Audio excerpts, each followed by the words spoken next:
So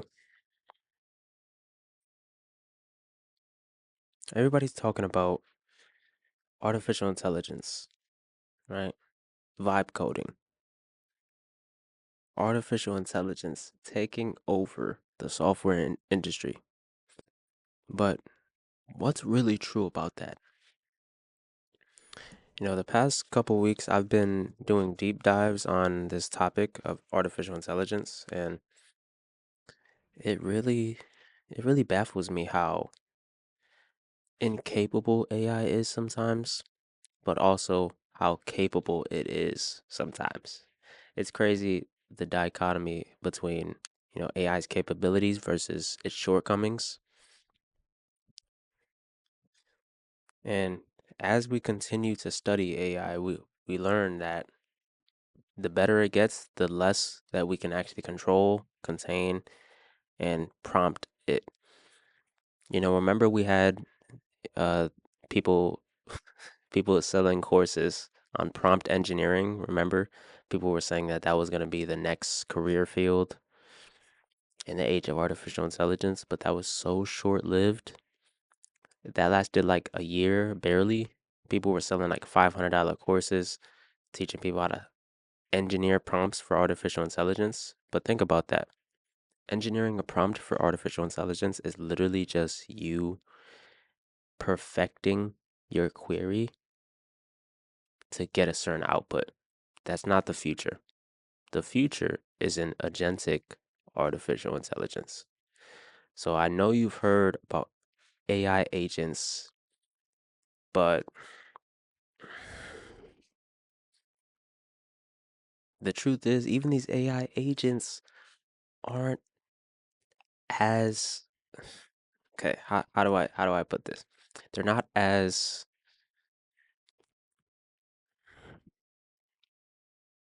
aware. They're not as aware and cognizant of an entire code base as a human could be. So, platforms like Augment Code, Claude Code, uh, they do their best at, injecting a ton of content into their AI models through their context engine. But these models only have such a token window that you can't just inject millions of lines of code and really expect that artificial intelligence to keep that in mind for every little query that you give it. Now, I know I'm rambling, and I really shouldn't be. I shouldn't get into the nitty-gritty of this because I think I'll bore y'all to death. I'll be real. I will bore y'all to death, but let's get to the core theme of today. Today, we're not witnessing the end of developers. Everybody's talking about AI. It's going to take over programming. There's not going to be any programmers. Well, the job of a programmer doesn't really exist nowadays. It's more software engineer, you're an architect. So we're witnessing the evolution of developers into sovereign architects, okay? Now, I always use the word sovereign. I'm coining that word. I will have that on merch, everything. Sovereign, sovereignty. That's my word, okay? I believe in control over your data, your processes. Cut that out there. I know they heard that. But nowadays, developers are like sovereign architects. That's what they are.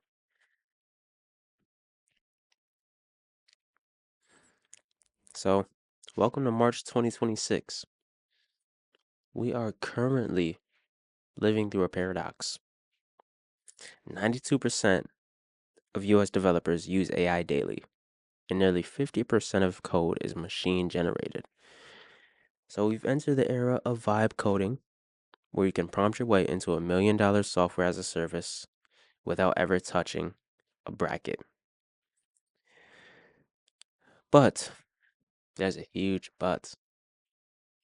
Pause. I don't know. But here's the twist. This is not the end game. It's the warm up for artificial general intelligence, AGI. potentially arriving by 2028. Okay. Now, if you, I know you've heard of artificial general intelligence. Elon Musk talks about it. OpenAI CEO. We'll get into that later. But we're gonna connect these massive tech layoffs, Elon Musk's war with OpenAI, like I just mentioned, Elon Musk, OpenAI. I wasn't um mentioning their legal battle, but that's also a talking point in the evolution of the computer science degree. Okay. And it's crazy that I'm making content like this while I'm in it because I'm going to college for computer science and I'm not here to big up my degree in any way, shape, or form. I aim to be the most biased reporter on artificial intelligence, all technology going on in the world, business. I aim to be unbiased, and that might be impossible because I do study computer science. So the transition to artificial general intelligence will define the next decade, as we know. So this is why I'm starting to study this and really hone in on artificial intelligence, its benefits, what it's actually capable of long term. Will it reach a general intelligence that's far smarter than any human? Will we be able to create that like an AI plus robot that actually is smarter than any human? I don't know. Psych, I do know. The answer is no. All right. We're gonna kill that myth right now. Come on, man. Let's kill this myth right now. You've seen the headlines. 45,000 tech layoffs just in this quarter.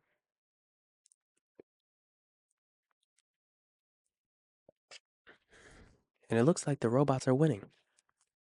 Okay? It looks like AI is winning. But I'm looking at the data from my desk here in Bridgeport. Okay? Well, not my desk, the library's desk. Um, I'm really a homebody, so I'll go to the library to record these. And I'm either in the library or in my terminal coding. So pretty much the two places I go.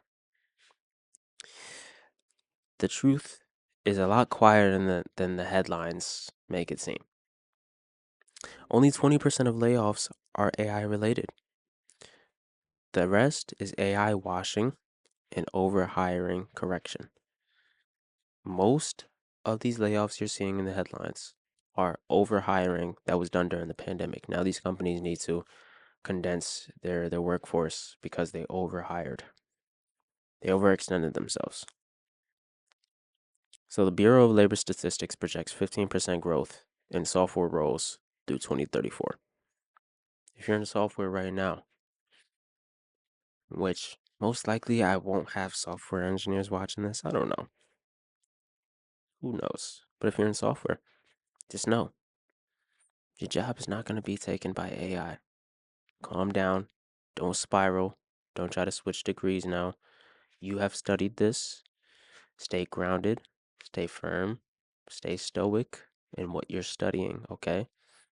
It will be extremely valuable, more valuable, one of the most valuable career fields because you're going to be the one controlling these systems that you're going to be the one controlling these systems. You know how much money they're going to pay us? Like, come on, bro. They're going to pay us like $500,000 to $1 million a year because the field is going to get condensed, okay? Assuming that artificial intelligence just keeps up its growth, right? We'll talk about that later too, maybe in the next pod, but we'll talk about how much AI can actually grow. Even if AI grows, you as a developer, your salary will do nothing but go up. Okay? I'm telling you this right now. This is based on a bunch of data. This is based on AI's limitations. We need reliability engineers, AI reliability engineers. You're going to see a lot more of those titles come up. A lot of companies are going to hire those people. I hope to be one of those people, and I hope you're striving to be one of those people too, if you're an engineer. But AI can write functions. It can write perfect functions, right? Perfect, syntactically correct functions. However, it can't manage data systems, secure infrastructure, or architect networks. So your architectural skills are a lot more valuable than syntax. Have been for a couple years. Will always be. It's the human element that AI can't replicate. So the entry level roles are shrinking because routine tasks are automated. So the solution is to move up the stack. Not everything in the world is perfect, man. Not everybody's going to have a perfect entry level job to get into after college. It doesn't work like that anymore. We're in 2026. We have artificial intelligence. We have artificial intelligence. I mean, come on, bro. So, this is the challenge. Becoming a sovereign architect. The coder who's just grinding it out, writing every line by hand, that guy is dead. I'll be real. That guy's dead. So if you rely on vibe coding alone, you will hit the paradox of skill. So the paradox of skill is where you build systems you cannot fix when they break. So people building these one-off applications with vibe coding are building exactly that, one-off applications that will not hit enterprise environments unless they're handed off to real developers. One, unless they're handed off to real developers, and two, if that quote unquote developer, vibe coder, actually took it upon themselves to learn how to architect systems, which takes years. It's not as simple as a lot of people make it seem. So you're no longer a typist. You're no longer typing out code. That's not what we do in 2026. You're an auditor. You're a system architect. Okay? You're a governor of AI agents. That's what you do. You control AI agents nowadays. So look at the emerging stack. Manus AI automates desktop workflows. OpenVictor deploys AI employees inside Slack. And mTarsier manages agents via an open source ecosystem. Meanwhile, macro chaos is everywhere. Meta is laying off staff to buy GPUs. Adobe just hit a $75 million settlement. Microsoft Copilot expansion is paused. So your action trigger right now is to audit your subscriptions and audit your skills. What are you actually paying for? Is it providing value? Um, what skills do you actually have on paper? Are those providing value? I don't know. Cut that I don't know out. You do know, nigga. So we got to talk about atoms. Let's talk about the vulnerability in infrastructure. Okay. So all this software acceleration is hitting a physical wall. RAM prices are up 60%. Data centers are consuming all the supply. And if the cloud goes down, what do you have? The solution is local AI. Run models locally. Use Olama. Okay. Download Olama. It's free to download on your computer. Download it. Control your own compute. So at GTC, Jensen Huang, if I said his name right, said the inference inflection has arrived, projecting a $1 trillion AI chip market by 2027. So we're seeing the Vera CPU, NemoClaw agents, and DLSS 5 and the RTX 50 series. So stop chunking raw text. Start embedding context into your AI agents. Okay? The shift is moving from training to inference. So, all of this to say, you can't become a sovereign architect if you burn out. Okay? You can't have control if you're burning out. So what am I playing right now? I was just playing GTA with my girlfriend yesterday. Was it yesterday? The day before yesterday. Yeah, the day before yesterday. What was that, Thursday? I don't know. But just doing little things like that and getting away from all the AI talk sometimes, it's very refreshing, okay? Just remember that. And even gaming is evolving with AI. We got hardware acceleration, photo real rendering. The rest that you take is not optional, okay? It's strategic rest. Remember that. When you're playing your game, just say, "Oh yeah, this is strategic rest right now." Okay? Don't say you're lazy. Don't talk to yourself like that. I know I'm getting into something that's different than AI, but it's not. So let's zoom out. Let's zoom out. Robo taxis are live. Nvidia is posting $68 billion quarters. Where does it end? We're looking at a FOOM scenario.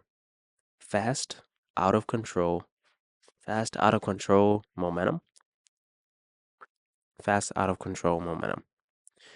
Recursive self improvement leading to exponential intelligence growth. By 2028, you are not paid for time, you are paid for ownership of AI. So we are in the sandwich era. The bottom of the sandwich is vibe coding for speed. The top is human architecture for judgment. Okay? Vibe coding is the bottom. It's the bottom of the barrel. The top is the human architecture and human judgment. Right? So your three moves: audit your stack, cut these unnecessary tools, and integrate lean artificial intelligence agents. You know, watch your infrastructure, track AI chip and compute plays, level up. Do not compete on volume, compete on judgment. You will be doing less, but less is more. You want to be doing less anyway. Let's all strive to do less. So, do we hit AGI in 2028? Let me know. Because this is not a tech shift. It is a power shift. Okay? The winners will not be the fastest coders. Coding fast in 2026 has no value. They will be the best orchestrators of this artificial intelligence. Okay?